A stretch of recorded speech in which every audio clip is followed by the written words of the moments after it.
अब जो भी प्रॉब्लम है अब फर्स्ट फंक्शन सेकंड फंक्शन पे है। फर्स्ट फंक्शन और सेकंड फंक्शन का जब हम इंटीग्रल करते हैं तो क्या करते हैं, फर्स्ट फंक्शन को एज इट लेते हैं, सेकंड फंक्शन का इंटीग्रल करते हैं, माइनस लगाते हैं। फिर एक इंटीग्रल होता है करली ब्रैकेट में हम क्या लेते हैं, फर्स्ट फंक्शन का डी बाई डी एक्स करते हैं, मतलब डेरिवेशन करते हैं, into integral of second function करते हैं, फिर करली ब्रैकेट को क्लोज करते हैं, फिर डीएक्स बाहर लिखते हैं। मतलब जो सेकंड पोर्शन होता है उसमें फर्स्ट फंक्शन का एक बार डिफरेंशिएशन, सेकंड फंक्शन का इंटीग्रल, फिर उसका जो सोल्यूशन आता है उसका हम क्या करते हैं, इंटीग्रल करते हैं। तो थोड़ा सा लेंदी प्रोसेस होता है। तो इसको जब आप बार बार क्या करोगे, इस क्वेश्चन को जब बार बार आप जो है अप्लाई करोगे तभी आएगा समझ में। चलो अगला क्वेश्चन देखते हैं।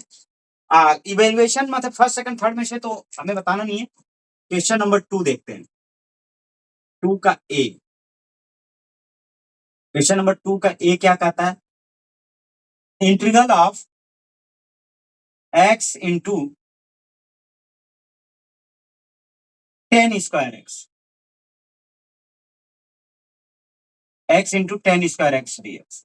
अभी हम पीएसपी मतलब क्लास वर्क के लिए ही मैंने क्वेश्चन दिया था, तो यहाँ ओनली 10x दिया था, तो चूंकि उसका डायरेक्टली फार्मूला नहीं होता तो हमने उसे वहां से रिमूव करके सेक स्क्वायर एक्स दिया।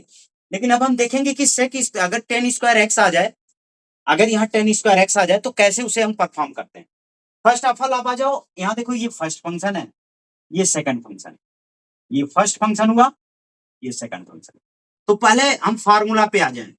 फार्मूला हमारा क्या कहता है, फार्मूला आप कह रहे हो याद नहीं हुआ, फार्मूला याद कैसे होगा, जब हम फार्मूले को यूजिंग, जो फार्मूला है हर सोल्यूशन के टाइम जो फार्मूला यूज हो रहा है अगर लिखे ना, तो ये हैबिचुअल एक्शन ये हो जाती है कि हमें हमारा प्रॉब्लम एज इट याद हो जाता है। ठीक है, तो ये हो क्या गया, integral of f1x integral of f2x dx क्या होता है ये हम देखेंगे। फर्स्ट फंक्शन ऐसे ही रहता है, इंटीग्रल ऑफ सेकंड फंक्शन हम करते हैं dx माइनस इंटीग्रल का सिंबल लगाते हैं और करली ब्रैकेट में फर्स्ट फंक्शन का D by d x derivation करते हैं, फर्स्ट फंक्शन। ठीक है, फिर क्या होता है, इंटीग्रल ऑफ सेकंड फंक्शन, ऐसे जैसे ही याद करते हैं ऐसे ही लिखते रहते हैं, जब लिखोगे तभी याद। फिर ओवरऑल इन दोनों का जब सोल्यूशन निकल जाता है उसको सॉल्व करके फिर जो हमें फंक्शन में मिलता है उसका फिर हम इंटीग्रल करते हैं। आ जाओ, according to formula, now according to formula. अब अकॉर्डिंग टू फार्मूला हमें क्या कहता है उसके अकॉर्डिंग करेंगे हम। फर्स्ट फंक्शन एज इट ऐसे रहता है, फर्स्ट फंक्शन एक्स ऐसे रहेगा, integral of 10 square x dx minus integral of in curly bracket d by d x of first function x square. आगे जहां नहीं समझ में आएगा पूछ भी सकते हो आप, into integral of 10 square x dx। अब dx होगा बाहर, मतलब इस फंक्शन का जो जब हो जाता है तो इसका सोल्यूशन का एक बार इंटीग्रल करते हैं। इतना पॉइंट्स क्लियर है सहज? Yes sir.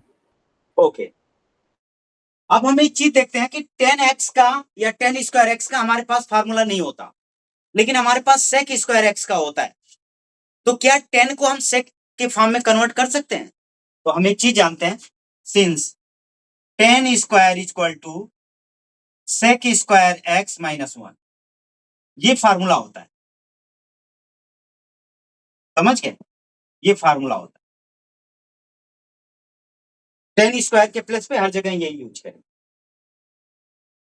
अब हो गया ये x इंटीग्रल ऑफ, यहां हो गया sec square x minus 1, sec square x minus 1 of dx minus integral in curly bracket d by d x square का 2x हो गया, इनटू इसका क्या करेंगे, इसे भी तोड़ देंगे हम, इंटीग्रल ऑफ ये हो जाएगा हमारा sec square x minus 1 of dx, अब करली ब्रैकेट के बाद dx। इतनी बातें क्लियर हो गई कि नहीं हुई? Yes sir.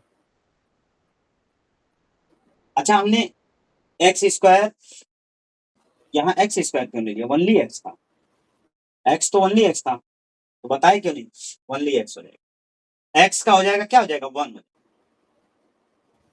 एक्स का डिवाइड एक्स 1 हो जाता है ना, जो कि यहाँ एक्स स्क्वायर था, अब बाई मिस्टेक मैंने एक्स स्क्वायर का कर दिया था।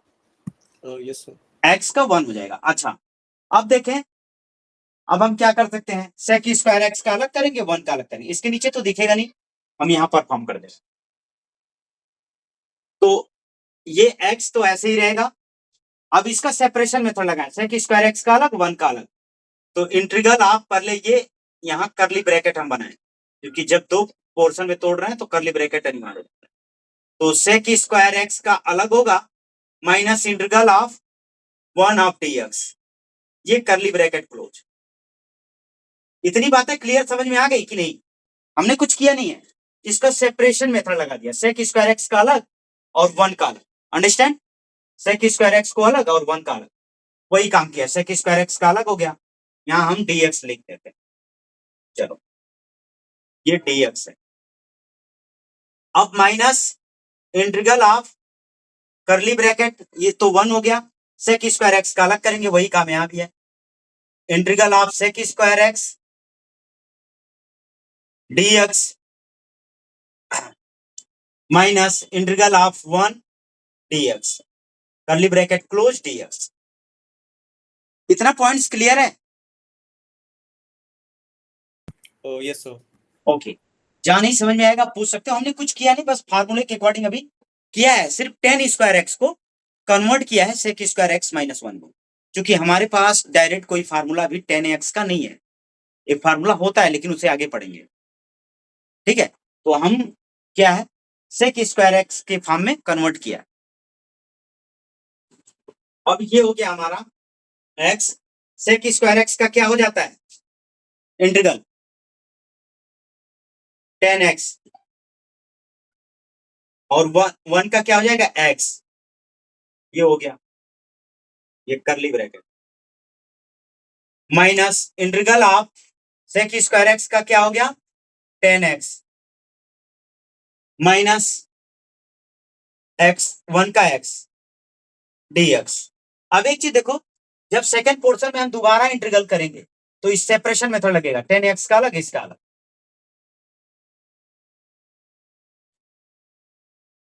अब हम 10x का होता है वो फार्मूला भी बताएंगे। ये हो गया हमारा x 10x minus x square x, इसे x का अंदर मल्टीप्लाई कर दिया, minus of integral of 10x। 10x का जब इंटीग्रल करते हैं तो क्या मिलता है, log ऑफ cos x, ये होता है फार्मूला, होता है इंटीग्रल ऑफ x dx। हम यहां क्यों नहीं लगाए, क्योंकि यहाँ 10 स्क्वायर एक्स था इसलिए नहीं लगा। मतलब एक चीज, एक फार्मूला जान लो, एक फार्मूला ये कहता है कि इंटीग्रल ऑफ 10x dx का होता है log of mod of cos x, या cos x ही लिखो, कोई दिक्कत नहीं, cos x प्लस c, ये फार्मूला होता है। ऐसे किसका होता है, ऐसे अगर हमारे पास क्या आ जाए, इंटीग्रल ऑफ cot x आ जाए तो उसका हो जाता है log of sin x plus c। ये दोनों फार्मूले हैं, इसका यहां यूज करेंगे।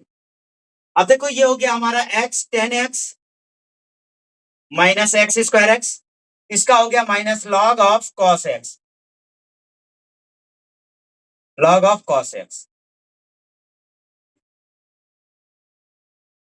माइनस x का क्या हो जाएगा, x का हो जाएगा हमारा x square by 2 plus c। ये हो गया हमारा आंसर। ये चीजें समझ में आई कि नहीं आई? एक बार हम रिवाइज करते हैं और रिवीजन को देखो।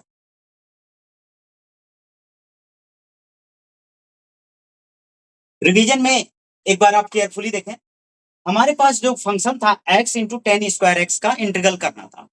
क्योंकि यहाँ फर्स्ट फंक्शन सेकंड मतलब दो फंक्शन इन्वॉल्व थे, तो हमने फर्स्ट फंक्शन और सेकंड फंक्शन का फार्मूला लगाया, वो भी इंटीग्रेशन का। तो इंटीग्रेशन ऑफ फर्स्ट फंक्शन और सेकंड मतलब जब इंटीग्रेशन में दो फंक्शन एक पास इन्वॉल्व हो तो हम कैसे करते हैं, फार्मूला क्या कहता है, फर्स्ट फंक्शन और सेकंड फंक्शन का फार्मूला कहता है कि फर्स्ट फंक्शन एज इट रहेगा, ऐसे ही रहेगा, सेकंड फंक्शन का हम इंटीग्रल कर देंगे, इंटू में रहेगा, ये दोनों चीजें इंटू में रहेंगी। अच्छा, फिर माइनस लगाएंगे और इंटीग्रल का सिंबल लगाएंगे और कर्ली ब्रैकेट में हम लिखेंगे फर्स्ट फंक्शन का, जो फर्स्ट फंक्शन पहले वाले पोर्शन में एज इट था उसका हम डेरिवेशन करेंगे, D by d x find out करेंगे। फिर इंटू लगाएंगे सेकंड फंक्शन का जो इंटीग्रल यहाँ फाइंड आउट किया वही यहाँ भी करेंगे। अब इन दोनों का, इसका डेरिवेशन का और इसका इंटीग्रल का सोल्यूशन कर लेंगे। सोल्यूशन करने के बाद जो आएगा उसका फिर इंटीग्रल करते हैं, क्योंकि बाहर इंटीग्रल। तो हमने क्या कर लिया, हम देख रहे हैं कि 10x into 10 square x, 10x का हमें फार्मूला नहीं पता होता, तो अब हम कर क्या रहे हैं, 10x को sec स्क्वायर एक्स में कन्वर्ट कर लिया। तो we can write 10 square x equal to sec square x minus 1। अगर ओनली 10 होता तब तो ये फार्मूला हम लगा लेते log ऑफ cos x का, लेकिन 10 स्क्वायर एक्स था तो हमारे पास डायरेक्ट फार्मूला नहीं था, तो हमने कन्वर्ट कर लिया sec स्क्वायर एक्स में। तो यहां भी लिख लिया sec square x minus 1 dx और फिर इसका सेपरेशन मेथड लगा दिया, मतलब इस sec स्क्वायर को अलग और 1 को अलग। वही काम यहां भी किया, x का जब डी बाई डी एक्स किया तो 1 हो गया और 10 स्क्वायर को sec स्क्वायर एक्स माइनस 1 में कन्वर्ट कर लिया और यहां भी सेपरेशन मेथड लगा दिया। देखो सेपरेट किया तो x बाहर हो गया, कर्ली ब्रैकेट में sec स्क्वायर एक्स का इंटीग्रल और 1 का अलग integral dx, minus second portion में आ गए इन curly bracket sec square x का अलग, इसका अलग इंटीग्रल करेंगे और 1 का अलग। फिर इन दोनों को जब हम सोल्यूशन निकालेंगे, देखो sec स्क्वायर एक्स का 10x हो गया और 1 का x हो गया। अब इसका यहां भी देख रहे हो बाहर हमारे पास क्या है, इंटीग्रल का सिंबल है, तो जब अंदर करेंगे तो इसका अलग सेपरेशन मेथड होगा, इसका अलग। अब 10x का क्या हो, 10x का x का अंदर मल्टीप्लाई किया तो x into 10x minus x square x, और जब इस 10x को हम इंटीग्रल करेंगे तो हमारे पास एक फार्मूला होता है integral of 10x dx equal to log ऑफ cos x प्लस c। तो हमने log ऑफ cos x लिख दिया और x का x स्क्वायर बाई 2 लिख दिया, यही एजिट हमारा आंसर हो गया। क्वेश्चन क्लियर हो गया कि नहीं हुआ? Yes, sir. Okay, thank you, write down.